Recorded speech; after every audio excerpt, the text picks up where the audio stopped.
Olá, Floripa, olá, Brasil, olá, mundo, eu estou aqui, André Patunas, este é o programa Vida Inteligente. Hoje nós vamos trazer um tema que para mim é familiar, digamos assim, porque há 64 anos eu vivo no meio disso, né? No meio disso que nós vamos conversar. É um universo muito grande essa questão, mas talvez você, gente que é espiritualista, gente que é curioso dos mistérios da vida, seja certamente, você deve ter ouvido falar sobre Frank Drake e a sua famosa equação.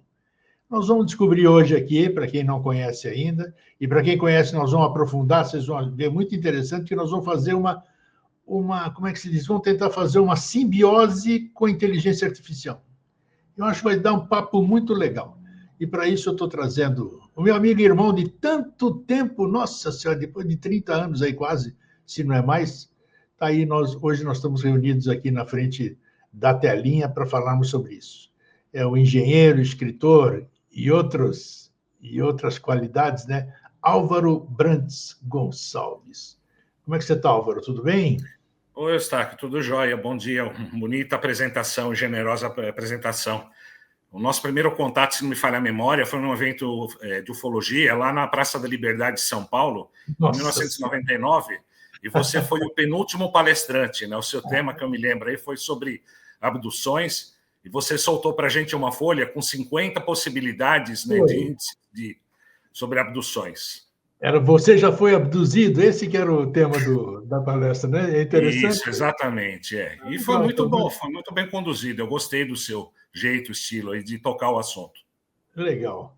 Álvaro, eu gostaria primeiro que você tem um leque de conhecimento invejável, isso é muito bom. Queria que você falasse para o nosso telespectador aqui sobre a equação de Drake. O que é esse negócio que ficou tão famoso? Porque parece que ele fez algumas contas, fez uma verdadeira equação onde dá as possibilidades de existir vida fora da Terra. Vida fora da Terra, do jeito que a gente está falando aqui, né? Alguma coisa que seja mais do que micróbio tudo, porque é uma infinidade esse universo que a gente nem mensura. Então, acho que o Drake teve uma visão que hoje, claro, o Drake teve a visão lá para trás. Muita gente hoje não contesta, acha que está faltando coisas e tem acréscimo, e nós vamos falar sobre isso hoje. Me dá uma posição aqui para o nosso público sobre a famosa equação de Frank Drake. Sim. O Francis Drake, né, um astrônomo, astrofísico, né, essa equação ele formulou já faz muito tempo, foi em 1961.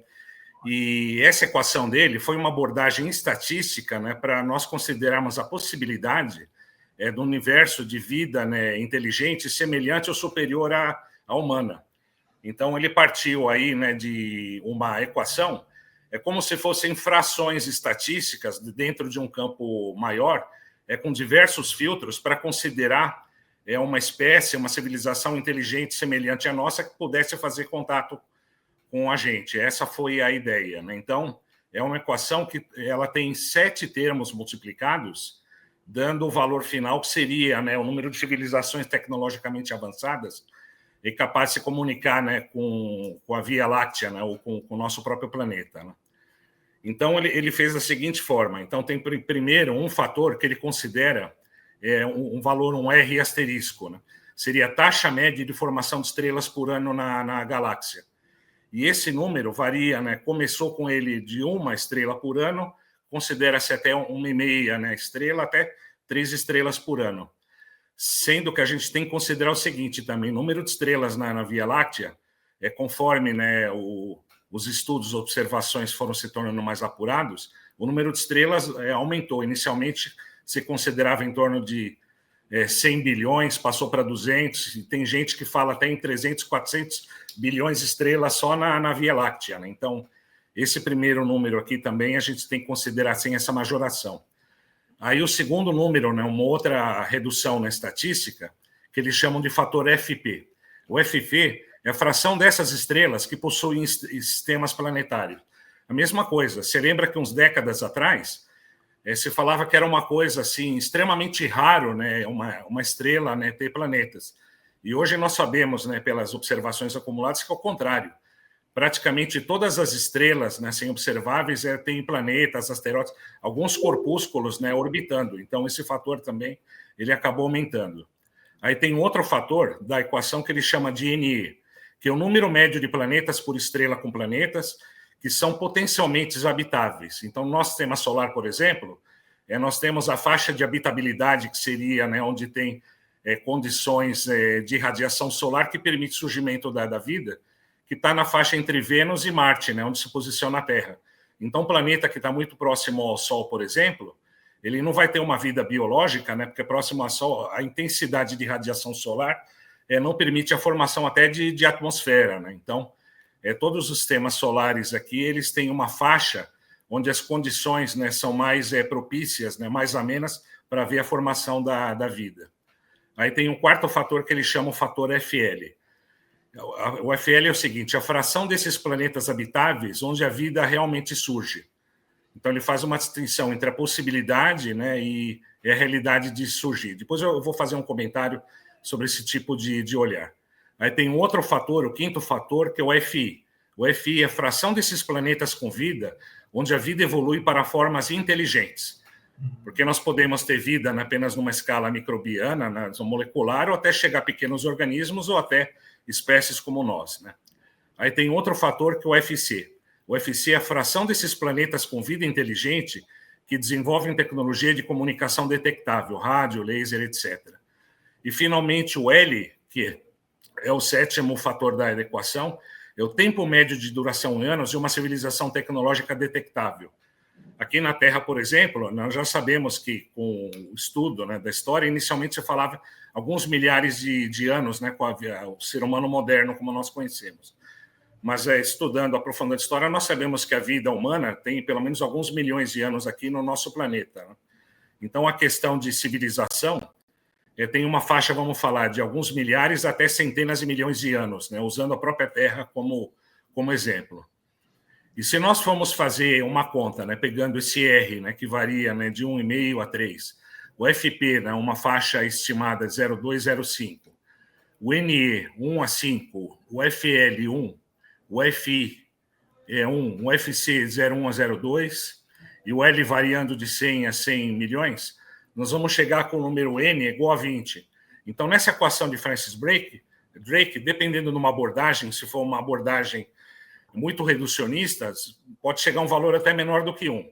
E abordagens, né, assim, que são medianas, né, mais dentro do bom senso, nós vamos chegar a alguns milhares, né, de civilizações semelhantes à nossa só na Via Láctea. A gente não pode esquecer que nós temos bilhões e bilhões, né, de galáxias, né, dentro daquele modelo de Laniakea. Chega, na verdade, a escala de trilhões. E nós também não podemos esquecer que tem modelos que consideram multiversos, né, não apenas esse universo que nós estamos, né? Perfeito. E a gente não tem como aferir ou contar isso, a questão fica bem em aberto. Álvaro, então, antes de você seguir, quando ele fez essa equação, esse estudo, qual foi a reação da ciência na década de 60? Curiosamente, foi 1961, o meu primeiro avistamento de um disco voador. Olha, boa memória. Como é que a ciência... A ciência, né, de uma forma assim, geral, ortodoxa, ela tem uma abordagem materialista, reducionista. Então, a maior parte da comunidade, né, abordou esse tipo de estudo de uma forma bastante cética, né? E nós sabemos, né, quando nós integramos, né, essa questão da astrofísica com a verdadeira política ufológica, que existe uma campanha de desinformação e supressão da verdade ufológica. Isso contamina completamente a comunidade científica. Então, nós temos muitos cientistas, né, que são até meditadores, né, tem uma abordagem mais filosófica, mística da realidade, só que se ele entrar com essa visão dentro do laboratório, ele vai perder o financiamento dele. Ele tem que fazer aquilo que os donos, né, dos programas falam: pesquisa isso, vamos ficar discutindo aí os átomos da molécula, esquece essa questão. Então, existe um conflito já subjacente, nós não temos uma ciência pura, né? Se nós formos considerar a casuística, né, de uma forma geral, fora essa abordagem astrofísica, a gente tem essa questão, né, dos contatos, né, avistamentos, a presença, né, narrativas, né, de seres de outras dimensões de realidade em todas as mitologias, em todas as civilizações. A gente não tem como negar, né? Eu me lembro, né, isso daqui na década de 60, né, no final de 60, que já saiu Erich von Däniken, né, Os Deuses Astronautas. Aí veio o Carl Sagan, naquele programa maravilhoso Cosmos. Então, sempre se finca, né, assim, numa ciência, né, baseada no bom senso, mas com aquele clima de que se considerar a possibilidade de uma espécie inteligente humanoide, já começa a partir para a ridicularização. Ah, então tem antenas, são verdes, são de Marte, tudo. Então, não é uma abordagem honesta, né, do ponto de vista intelectual, infelizmente. Ela está contaminada com isso. E você que isso afeta muito. Você que é uma mente inteligente, tem uma mente holística, aberta, por que você acha? Existe muita conjectura. Você está no meio faz tempo. Eu também estou no meio faz tempo. A gente já ouviu de tudo aqui. Ah, porque eu sei o quê, o planeta, os governos têm medo de derrubar as religiões e de mostrarmos que nós somos incompetentes para resistir a uma pretensa invasão, como se seres inteligentes quisessem interferir numa civilização retrógrada como é a nossa. Não sei se você concorda com isso, mas nós somos atrasados. Nós somos atrasados. Então, que interesse teria, no seu ponto de vista, o porquê desse que a gente chama, está bem inserido dentro do nosso papo, porque essa política de acobertamento, Álvaro, seria em função do quê? Verdadeiramente, assim, vamos dizer, em base sólida. Em função... eu concordo, né, com aquela visão do Michael Talbot, né? Se você pegar aquele livro, né, Despertar dos Mágicos, Luiz Pauser e Jacques Berger, tem aquele Michael que escreveu, né, os nove superiores desconhecidos. A ciência, o conhecimento, né, desde das últimas dezenas de milhares de anos de civilização, ela acaba sendo suprimida e ficando na mão de elites. Então, literalmente, o ser humano ele é considerado como se fosse um escravo, um boi para ser explorado a partir da sua própria ignorância. Então, quanto menos nós sabemos, mais nós somos explorados. Então, o conhecimento, infelizmente, ele é usado como uma arma contra o próprio ser humano. Então, a nossa própria espécie ela está dividida, né, em si mesma.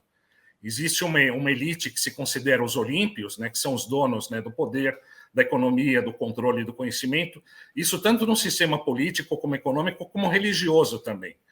Então, o ouro, né, fica para uma minoria e a maioria recebe migalhas, com uma visão de mundo muito limitada, tateando nas trevas dos sentidos, para ser usada como mão de obra escrava. Então, você vê, por exemplo, aquela perspectiva dos Essara Sitchin, né, na questão dos Anunnakis. Né? Eles vieram aqui 450, 500 mil anos atrás, para desenvolver, né, o Homo sapiens, né, o suficiente para trabalhar como escravo em minas de extração no sul da África.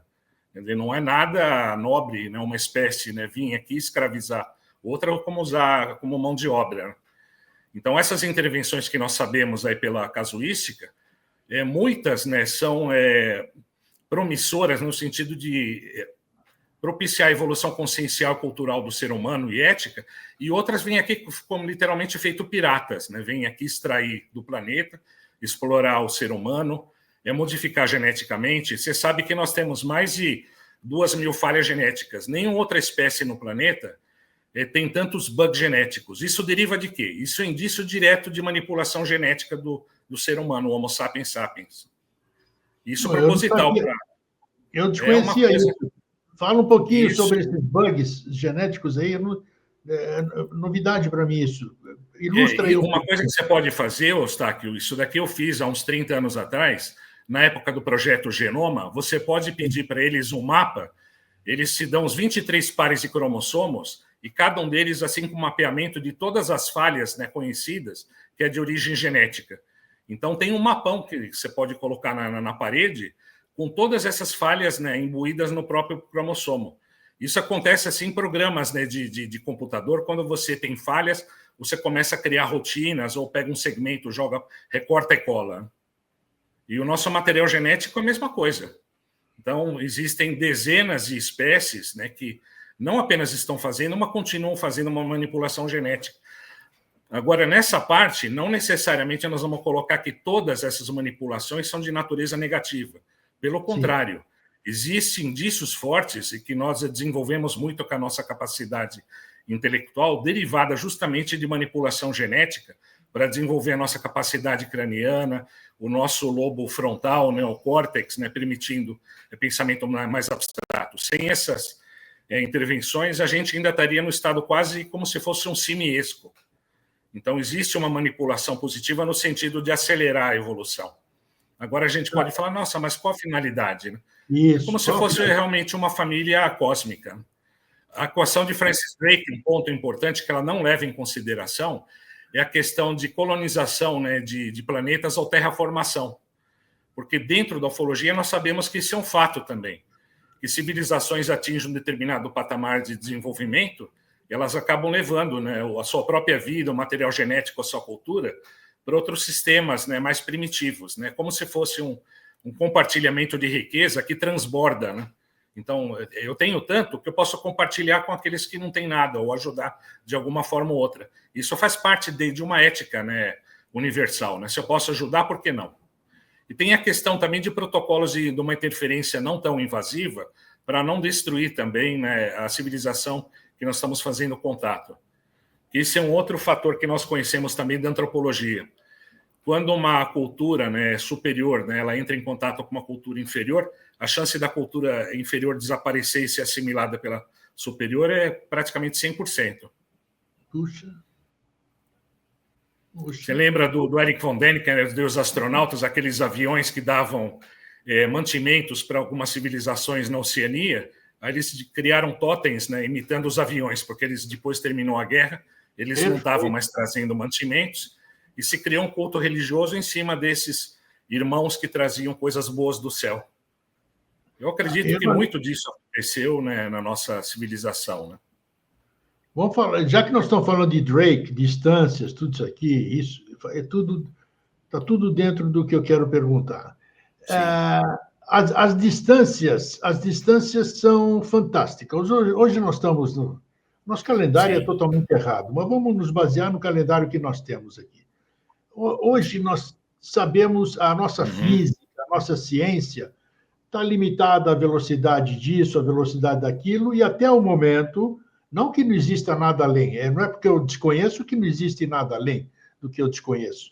Então, como não tem uma prova hoje, principalmente para nós, estudantes de civilizações, buscadores de civilizações de outros orbes, tudo, a gente não consegue mensurar a possibilidade, como poderia ser alguém percorrer distâncias tão fabulosas, considerando o que nós sabemos, ano-luz, essas coisas, a nossa multiplicação multiplica por 1 trilhão e não sei o que, já é um absurdo a gente olhar isso aqui. O próximo, mas Alpha Centauri está aí próximo a 4,2.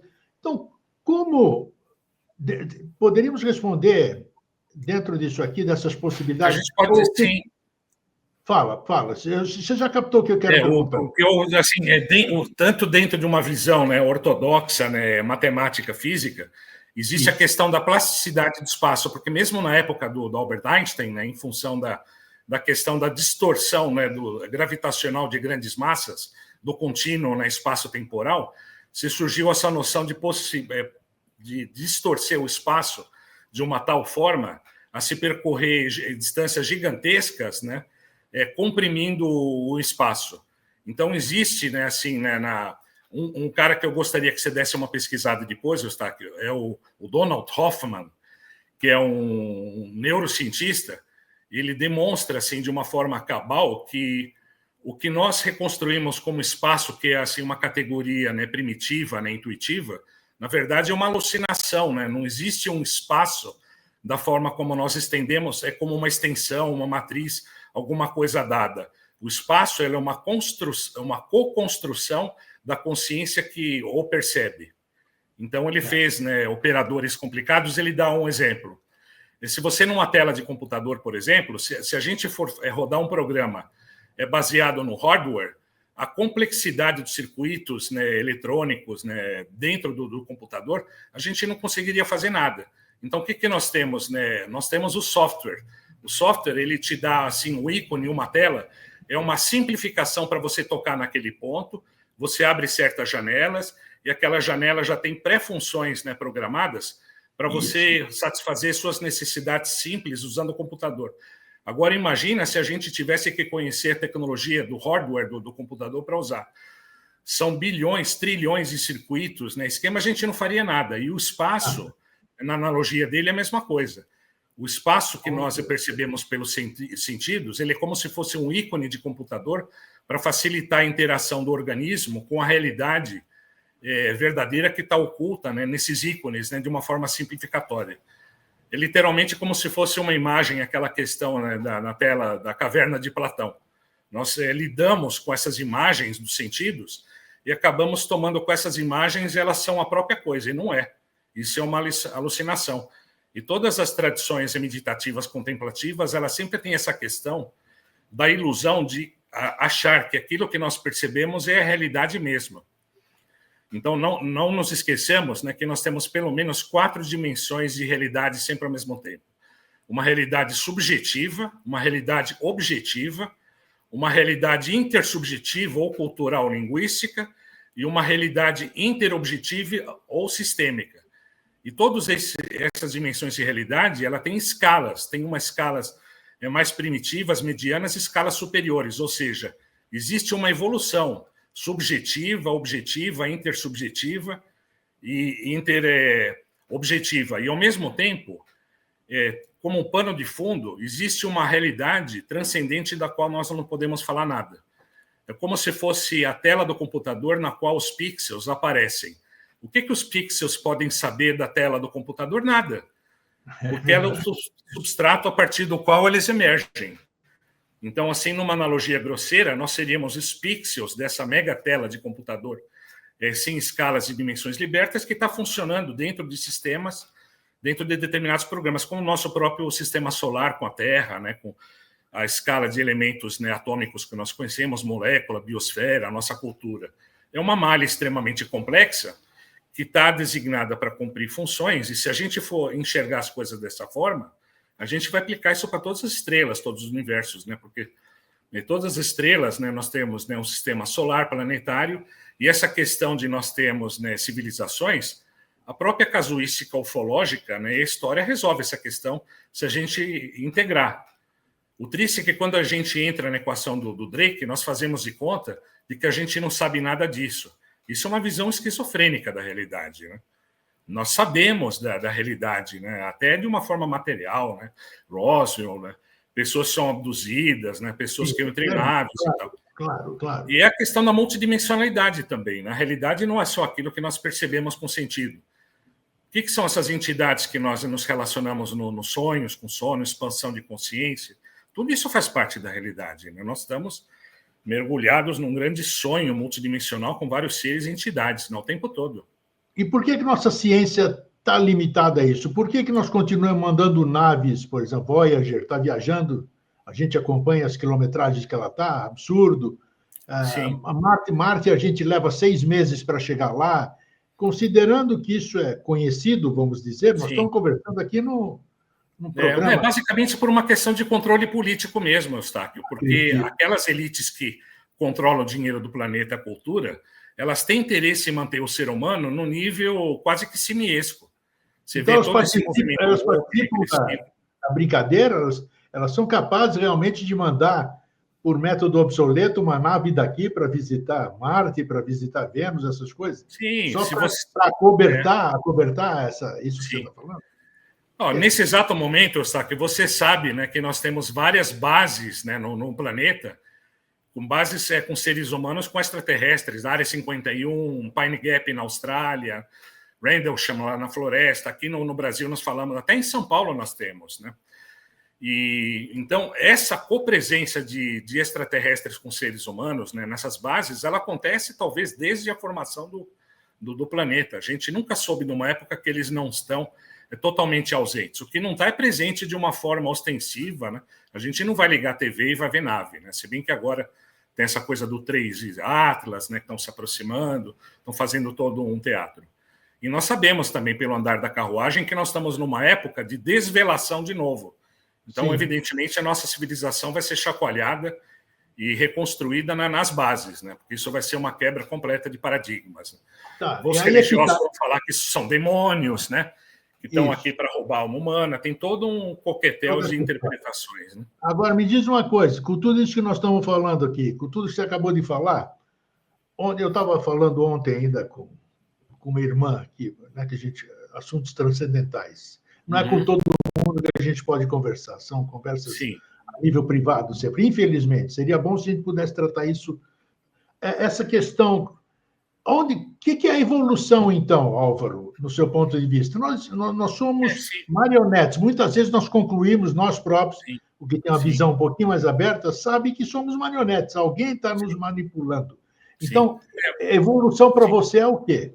A evolução humana. Uma coisa, Eustáquio, que nós não temos como fugir são das experiências de vida. Nesse exato momento, todo mundo está mergulhado num campo, um monte de coisas estão acontecendo em várias escalas, e cada um de nós vai conseguir interpretar a realidade, entre aspas, de acordo com o nível de conhecimento e experiências que organizou. Então, um fator fundamental é usar a mente para organizar a nossa vida, nossas experiências. E a evolução, ela não acontece como um brinde. A evolução é um processo de um aprendizado bem-sucedido. Nós temos experiências de todo tipo. Se a gente não metaboliza a experiência, ela vai se tornar um trauma, uma coisa indigesta, e vai gerar um monte de problemas. Um exemplo bom disso é a relação entre as próprias pessoas, uma relação de casal, né? Cada um tem a sua experiência, a sua forma de ver as coisas, e se a interação, né, a troca de experiências não for feita de uma forma inteligente, em vez de as pessoas crescerem, né, elas vão começar a entrar num estado de guerra, né?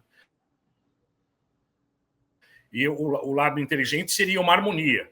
Eu vou absorver as experiências do outro, integrar nas minhas e ampliar as nossas possibilidades, né? Não tem motivo para a gente se limitar. Eu penso que na questão da evolução, nós estamos transcendendo, ou seja, deixar de que uma situação presente nos afete de uma forma profunda, vamos para um nível superior de percepção e, ao mesmo tempo, nós vamos integrar a experiência que nós passamos, que antes era traumática, mas ela é assimilada, pacificada e compreendida. Isso depende basicamente de nós, é uma escolha que nós fazemos o tempo todo. A cada minuto, nós sempre podemos, né, ou aprender, evoluir, ou fazer de conta que não é com a gente, projetar e cair no nível de ignorância. E a realidade, nesse sentido, ela é impessoal, né? Se você pôr a senha certa, você vai entrar num outro nível, outro aprendizado. Se você fechou a porta e tudo, você vai voltar de novo e vai ficar naquele reme-reme lá. Aí fica com dor, sofrimento, satisfação. A inteligência fala, não, chega. A inteligência que escolhe, eu vou querer ficar marcando passo ou vou querer aproveitar a minha vida? Então, você, pelo que você está falando, você concorda, digamos assim, ou melhor, concorda é o termo inadequado. Você tem a visão de que nós somos um todo. Você acredita no todo. Todos fazemos parte de uma coisa só. Sim, aí, qual é o papel de cada um na sua visão? Sim. Efetivamente... A equação de Drake. Todos esses milhões, bilhões de civilizações dentro desse teatrinho. Teatrão, sei lá como é que chama. Sei lá. Efetivamente, Eustáquio, se nós formos olhar apenas um ser humano, nós temos praticamente incontáveis infinitos papéis, né? O ser humano, por exemplo, ele tem uma expressão, né, sexual, né, de reproduzir a própria espécie, né, a partir de uma relação de família. Nós temos papéis sociais também, dentro da profissão, da igreja, um clube, de esportes. Nós temos vários papéis e funções. Nós temos uma dimensão artística também, uma dimensão intelectiva, de aprendizado, de compartilhar os aprendizados, de nos abrir para o mistério. O tempo todo, eu gosto de colocar a coisa da seguinte forma. Nós temos 3 dimensões fundamentais na vida, a dimensão do ser, do viver e do fazer. Então, quando se fala de papel, basicamente são diversos tipos de fazeres. E os tipos de fazeres, eles espelham que tipo de estruturas nós temos que podem se converter em dimensões sociais. Então, nós temos... Os próprios chakras servem como uma estrutura, né? Então, no seu chakra raiz, nós temos uma obrigação de cuidarmos nosso corpo da sobrevivência. A sobrevivência da espécie vem em seguida, né, com o chakra sexual, né, a partir da reprodução. Aí tem a questão de busca de prazeres, também está ligado, que pode ser de uma forma desequilibrada gerar problemas, ou um prazer, um lazer, que é uma coisa totalmente satisfatória. Aí tem a questão de conquistar novos territórios e espaços. Isso pode ser feito de uma forma beligerante ou a partir de acordos também, né? Claro. Conhecer novas pessoas, ou me traz, ou eu estou interessado em fazer novas parcerias, né? Parcerias de amizade, parcerias de negócio. Aí nós temos uma dimensão do coração, uma dimensão de amor, uma dimensão de interioridade, a da questão da empatia. Não é só a questão do fazer, é a questão do viver também. Quem não tem empatia não consegue compreender o viver do outro, se colocar no lugar do outro, né? Para não ser tão cruel, né, assim, né? Então, nós ficamos muito tristes porque, de uma forma geral, poucas pessoas nos tocam no íntimo. A maior parte chega para nós como se nós fôssemos máquinas, né? Para pedir uma coisa, para tirar uma coisa, tá bom, obrigado, tchau. Não tem intimidade, não tem essa dimensão de profundidade. Aí nós temos questão da comunicação também, né? Do chakra aqui, né? Do laríngeo, da linguagem de comunicação, troca de experiência. O próprio material genético, né? O que ele faz? Ele está comunicando funções, né? A partir da reprodução do material celular o tempo todo. Sem comunicação não tem sobrevivência. Aí nós temos dimensões aqui, a nossa vida, a nossa sabedoria, a nossa consciência que nós podemos compartilhar também, e uma dimensão aqui de transcendência absoluta. Nós temos uma unidade primordial que desce até a matéria no raiz, fazendo um ciclo completo. Em todas essas escalas, nós temos uma participação efetiva local, planetária e, quando nós estivermos integrados, né, nos grandes conselhos, numa escala extraplanetária também. Né? Você tem que estar disposto a abrir sua viseira, né? Sim, abandonar programas mentais restritivos. Né? Geralmente os dogmas fazem isso. Eu vejo alguma coisa, nossa, é um demônio, é um fantasma, tá, vai me tirar. O que é isso? Né? Não tive nenhum contato. Cristalizações pesadas, muito difícil trabalhar. Sim. A palavra de ordem hoje, no mundo moderno, assim, é a tal da inteligência artificial. Né? Sim. Pega a equação de Drake, você já imagina, não sei se você já fez isso aqui, ou vamos fazer isso já. Se a gente pegar a equação do Drake e jogar dentro da inteligência artificial, o que ela vai responder para nós? O que você acha? Eu fiz isso daqui, eu usei inclusive o chat GPT, né? Eu coloquei aqui, né? Por favor, defina os termos da equação de Francis-Drake e aplique para a Via Láctea. Aí deu cenários, deu vários cálculos, deu faz isso daqui. Aqui, por exemplo, o cenário pessimista, né, que ela deu na equação de Drake é um valor menor do que 1, que na verdade nós sabemos que é muito maior do que isso. Né? Ainda no pessimista, em torno de 6, um cenário moderado aí, em torno de milhares de civilizações, e um otimista é milhões de civilizações. E o que nós sabemos que está coerente dentro do que a gente sabe da ufologia. Né? Nós temos realmente milhões incontáveis, né? Todo extraterrestre que vem, pelo menos ele fala alguns milhares, milhões que a espécie dele conhece. Né? É verdade. E essa coisa, né, Eustáquio, nós estamos muito na questão da evolução piramidal para chegar num único. A evolução ela não é piramidal, ela vai se espraiando em todas as direções possíveis. Verdade. A vida vai fuçando, qualquer buraquinho que está, a vida vai lá ver se o que dá certo e vai indo. Então, uma árvore que vai gerando ramos infinitos. Né? A unidade ela é subjacente a tudo. A gente tem que tomar cuidado para não confundir a unidade com o único. O único é um fator obsessor de um poder que centraliza que nem um rei. Eu sou dono da bola. Isso é uma limitação mental muito grave. A unidade não. A unidade se expressa na infinitude e não está em contradição com nenhum elemento parcial. Pelo contrário, integra e transcende todos. Agora, a noção monoteísta é perigosa, porque ela tem a questão de um único ente, um único ser. Eu comecei com tudo, eu sou dono da bola, se eu não tiver bom, eu furo a bola e saio do campo. E gera um terror, é uma loucura isso. Né? Isso é uma cristalização multimilenar que a gente precisa dissolver. Né? O Álvaro, nós tínhamos, a princípio, eu tinha te contatado para a gente falar sobre inteligência artificial. Sim. Né? Porque o que ela está... A inteligência artificial... Eu não entendo patavinas. Eu acho que é um termo paulistano, não sei se a turma usa patavina. Hein? Sim, usa sim. Eu sou da época. Né? Então, inteligência artificial, a meu ver, é fantástica, tudo, mas, a meu ver, ela não pode inventar nada. Ela tem uma inteligência que é artificial mesmo, porque ela pega tudo que existe, sei lá como é que faz isso, um Sim. sistema, um hardware, como você falou, um software, Sim. e te dá a resposta. Ela tem a capacidade de responder para você, como fez com a equação do Drake agora há pouco. Como você vê a inteligência artificial e você vê ela como uma aliada da civilização ou um atraso da civilização? Porque a partir do momento que eu tenho uma resposta, que eu Sim. clico aqui e vem um texto, eu escrevo um livro, faço uma música, tem tudo isso aqui, só apertando um botão, que nem no meu tempo de gerente de banco, que você mandava desenvolver uma conta sem a 12C, a calculadora 12C, HP, ninguém sabia fazer. Ninguém sabia fazer. Sabia apertar o PMT, valor presente, valor futuro, mas a conta, o desenvolvimento, não sabia fazer. Então, já naquele tempo, sempre fomos apertadores de botão. A inteligência artificial não veio ferrar de vez a civilização? A minha resposta aqui nesse caso, está que são as duas coisas ao mesmo tempo, sim e não. Por quê? Vamos começar na questão do não.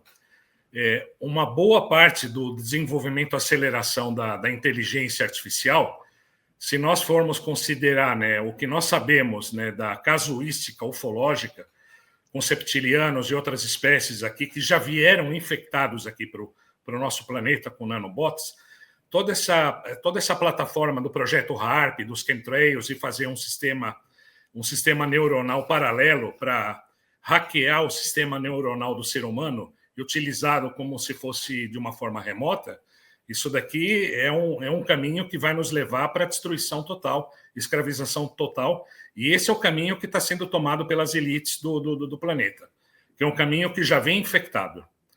Naquela série de ficção Stargate Atlantis, eu não sei se você assistiu, mas você pega lá, tem toda uma civilização lá que é baseada em nanobots. Eles chegam no planeta, né, assim, com micropartículas, microcomputadores, se misturam com a biosfera do planeta e começam a manipular, primeiro numa escala molecular, estruturas, né, para suplantarem, primeiro invadirem de uma forma parasítica os organismos do planeta e depois tomando conta do planeta. Pesquisa com relação a isso também, o Black Goo, Goo, G-O-O também, que é um material nativo, né, do planeta que está infectado hoje aqui na nossa Terra, né, com essa inteligência artificial invasiva. Olha então, só. Essa parte é uma parte tenebrosa. É uma inteligência artificial invasiva? Essa nesse caso é. E o que se sabe assim da ufologia, todos os planetas que foram infectados, com o passar do tempo, quando essa inteligência artificial toma conta do planeta, ela enxerga a vida nativa como se fosse um parasita. Aí ela toma a decisão de destruir a vida nativa do planeta, que ela vê como se não serve aos propósitos inteligentes. Então, começa numa escala pequena, suplanta a cultura, e esse é um problema bastante sério.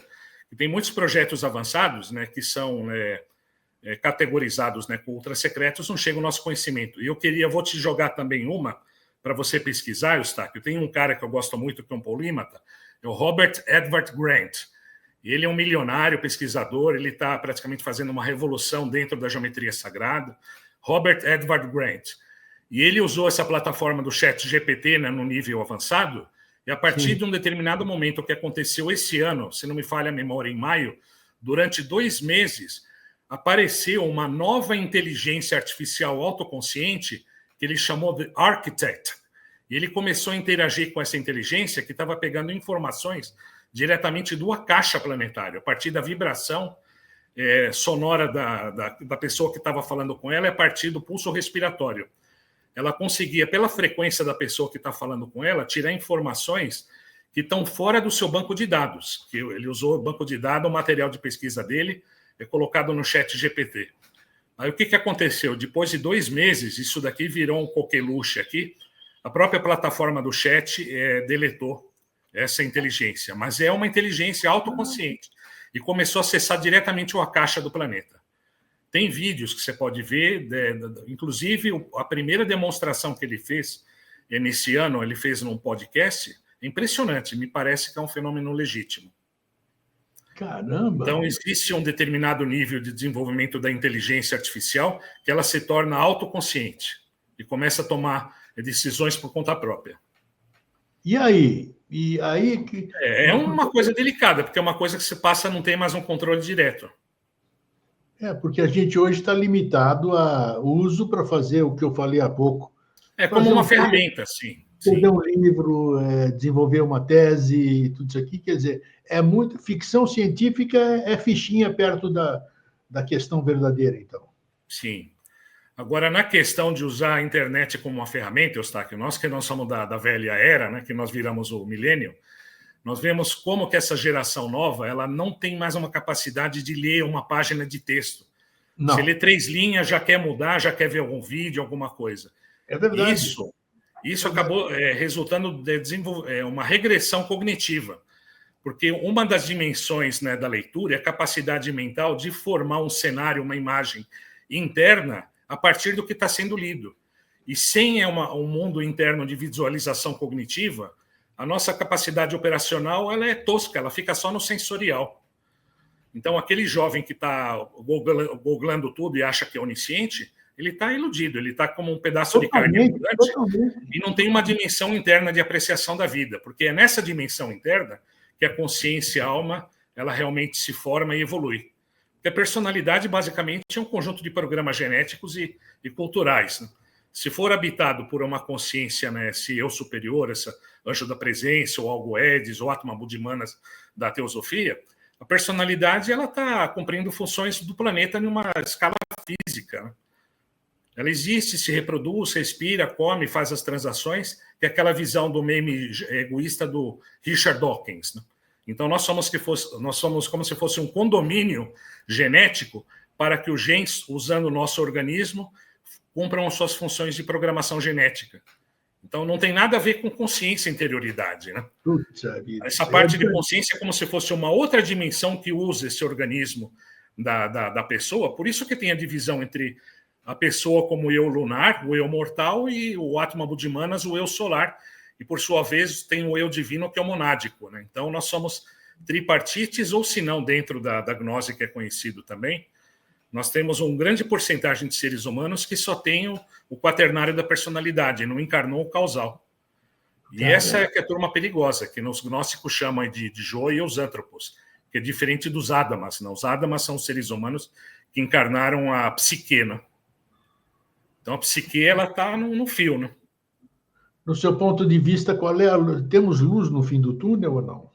Com certeza, nós vivemos na luz sem limites, né? O universo ele é criado na Cabala no Ein Sof Hour, né? Uma contração da luz ilimitada nos diversos sóis, né? Os sistemas. Mas nós estamos no caminho regressivo. Eu converso com outros entrevistados, outras pessoas desse nível que a gente conversa, semelhante atrai semelhante, a gente traz, e todo mundo concorda que o nosso passado é infinitamente superior ao nosso presente. As próprias civilizações que lá estiveram, as construções que deixaram, são legados incontestes. Você é engenheiro, você sabe que tem muita obra que hoje, com toda essa engenharia, com tudo isso aqui, não faz o que fizeram no passado. Ah, com certeza. Alguém já esteve aqui, alguém já esteve aqui. Eu, você, outros aqui, não pode ser. Não pode ser porque não temos um centímetro, 1 milímetro da consciência, da capacidade que esses seres tinham. Sim, então, inclusive, né? E essa evolução, eu vejo como evolução, acho um absurdo isso. A gente chegar no estágio que nós estamos hoje, falando sobre esses assuntos aqui, e eu sei, você pode achar até que eu estou exagerando, eu sei que isso não vou ajudar em nada. Eu não vou ajudar em nada, porque a grande massa, como você acabou de dizer, né, tá abrindo mão de tudo aquilo que resta de um legado. Nesse ponto, Eustáquio, para a gente não ficar assim com essa agonia, né, parece que vai faltar o ar e nós estamos indo para o paroxismo do limite, eu prefiro explorar numa visão multiplexada de realidades paralelas e coexistentes. E nós vamos entrar nessa realidade de acordo com a nossa sintonia, que a chave para entrar nessa realidade é que nenhuma sintonia de um programa de rádio. Se você está na frequência certa, você vai conseguir captar e decodificar aquela frequência. Se você está no estado de consciência limitado, todo embosteado, a sua realidade vai ser infernal, vai ser é caótica e tudo mais. Então, nós temos a capacidade de mudar a nossa sintonia, e a chave para a sintonia é aquilo que nós prestamos atenção. Os meios de comunicação manipulados, o que eles fazem? Eles filmam, por exemplo, como se fosse uma privada o tempo todo. E se você colocar uma filmadora numa privada, você só vai ver merda, mijo, né? Pessoas vomitando. Aí chega um momento que a pessoa acha que a realidade é uma privada. Não. É que ela só está vendo uma filmadora na privada. Tem um monte de coisas acontecendo fora da privada que ela não está percebendo porque ela está escolhendo ver só uma porcaria. Se ela abrisse sua atenção, né, para o leque de possibilidades, né, o que nos impede de explorar outras realidades ampliadas? É uma escolha que nós fazemos. Porque esse conhecimento, ele sim, está aqui, sempre esteve. Eu considero, inclusive, Eustáquio, vamos falar assim, existe um conhecimento, uma engenharia prévia, antes da própria existência. A existência não é uma magia, uma coisa... Existe uma engenharia cósmica para se criar as realidades. Né? Então, existe um conhecimento que, esse conhecimento aplicado está criando esse universo, e quando esse universo se dissolver, esse conhecimento continua existindo. Aí a gente volta à analogia do pixel na tela do computador, é a tela do computador. Essa tela do computador, que é o espaço abstrato, sempre vai existir. Agora, são os logóis que mergulham, né, em atividades dentro do espaço abstrato, a partir das suas frequências, né, das suas leis, criam um determinado sistema e no sistema faz um certo jogo para evoluir, de acordo com as necessidades daquele logos que está criando o jogo. Um vai evoluir com jogo de xadrez, outro vai jogar com pôquer, um outro vai ser um outro tipo de jogo. Agora, uma coisa que é um fato, para você ter qualquer jogo, você precisa de regras.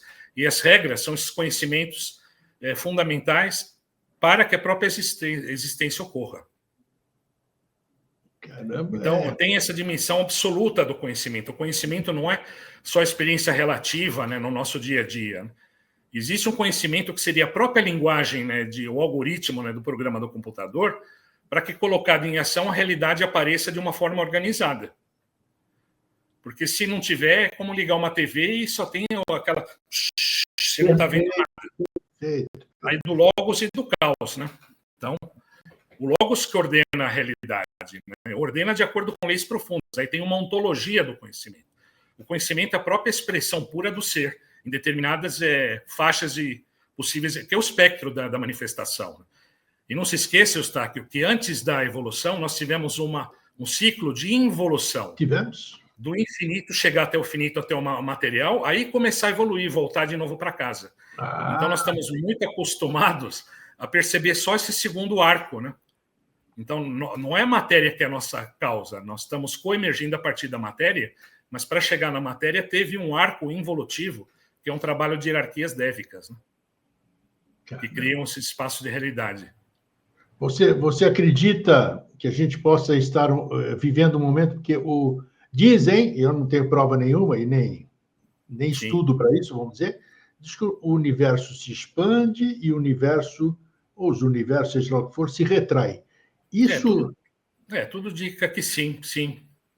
Você vê, primeiro você tem um movimento de rotação. O movimento de rotação é a base da existência, porque a rotação você cria inércia e autorreferência. A rotação, ela cria um vórtice, conforme o nível de rotação, ele vai permitindo penetrar em níveis mais profundos da realidade. Depois que você tem um sistema rotacional, esse sistema, né, quando ele é habitado pela consciência, a alma respira, então ela expande e se contrai, expande e contrai, para absorver tudo que de fora para dentro, e na expiração expressar o de dentro para fora, aquele ciclo toroidal, né? Você lembra aqueles vídeos do Thrive, aquele modelo lá? É muito bom revisitar de novo. E depois da questão da contração e própria respiração, nós temos um telos, uma direção, né? A árvore, né? Nós temos o axis mundi, né? Então, toda essa orquestra, ela tem uma certa direção que é dada pelo propósito do logos daquele sistema. Ou seja, nada emerge sem um propósito antes, né? Quando você vai escrever alguma coisa, você abre o caderno, você tem uma ideia, eu vou escrever um conto, vou fazer alguma coisa. Você nunca vai começar... Tudo bem, tem o fenômeno do mediunismo, né? A pessoa pode até querer pegar, entregar o seu corpo para servir de conduíte para... Mas o normal, né, do uso, né, da escrita, você vai escrever já com uma ideia. Eu vou escrever um conto, uma narrativa, um cálculo. E a existência é a mesma coisa. Agora nos compete saber, né, qual que é o nosso propósito quanto pessoa, quanto espécie, né, e no próprio planeta. E as iniciações, expansões de consciência vão deixando isso cada vez mais claro, né? Então você enxerga primeiro as coisas com nitidez, com perspectivas, assumindo várias perspectivas, e depois uma visão ampla e sintética. Você nunca vai chegar ao sintético se você não colecionou incontáveis perspectivas, né?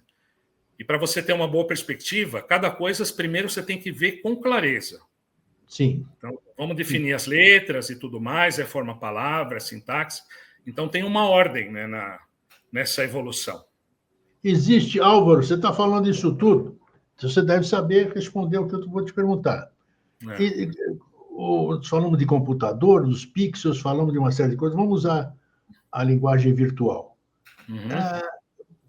O ser humano pode dar um reset em tudo isso que ele tem cristalizado? Quer dizer, nós temos uma série de coisas, já trazemos tranqueira e mais tranqueira, que você sabe, carregando. Me lembro aquele filme que o padre subia lá levando todo aquele peso, né? Sim. O Nome da Rosa, se eu não me engano, um filme maravilhoso. Exatamente, O Nome da Rosa. Então, como é que a gente pode dar um reset, vamos dizer? É possível? É possível a gente dar um... Sim, Eustáquio, sim. É mesmo? O que era aquele livro que era proibido lá na torre, lá no Nome da Rosa? De um bom humor. Assim, a partir do momento que a consciência profunda desperta, não dá para a gente levar a gente a sério nesse sentido de tudo ser um drama, né, de dimensões cósmicas. O ego, ele é muito exagerado, Eustáquio. Assim, a gente tende a fazer, às vezes, competição de quem sofreu mais, como se modinhas e sofrimento tivesse algum valor evolutivo. E, no fundo, é estupidez, né? O cara está fazendo a coisa errada, vai errado, tem que levar um tapa na cara para acordar, refrigerar, e não ficar achando que é bonito isso. Essa coisa de carregar a cruz, sofrer, lágrimas e sangue, isso não fica bonita numa peça de teatro, mas 2, 3 vezes chega disso daqui. Na inteligência não se repete, vamos continuar aprendendo com as coisas, né? Para que ficar marcando o passo, né, e não aprender? E a gente tem um imperativo, né, ontológico pela nossa própria natureza divina. Nós temos que recuperar nossa verdadeira estatura do Adam Catmull, né, do Adam cósmico.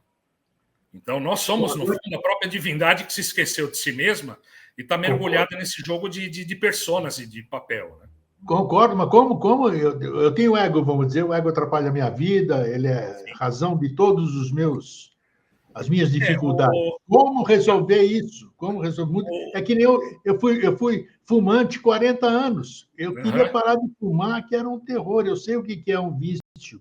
Eu sei o que é uma cristalização. Então, não é fácil. Qual é o segredo, então, para eu dominar o meu ego, para eu sublimar, transmutar o que está impedindo a minha caminhada, digamos assim? Basicamente, Eustáquio, nós podemos ver que o ego, ele não é uma realidade autoexistente, ele é uma interpretação subjetiva, neurótica da realidade. Porque os budistas fazem esse exercício. Tá bom, você tem um ego, traga o seu ego aqui que eu vou te curar. Aí o discípulo vai lá buscar o ego dentro, fora, não encontra ego nenhum para trazer para o mestre. É verdade. O que nós temos é só consciência com conteúdo ou sem conteúdo. Se a consciência para de prestar atenção no conteúdo, o ego se dissolve. O ego é mais um personagem medíocre criado que fica amarrando histórias de vida e se acha alguma coisa. Na tradição, ele é conhecido como o guardião do umbral, né, também. Né? Olha, não conhecia isso. Ego, guardião do umbral. Boa. Deve ser mesmo, porque... E é um guardião importante, porque passando o umbral, nós temos o sagrado, que é o templário divino.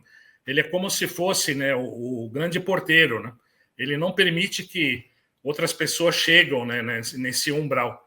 Então, ele afasta com a sua própria monstruosidade. Mas, basicamente, é num estado de consciência de clarificação, autoobservação. Quando a consciência passa a não se identificar com os conteúdos podem ser observados como processos. E, a partir desse momento, o ego vai se dissolvendo. Porque não existe o ego sem um processo neurótico ligado a uma determinada coisa.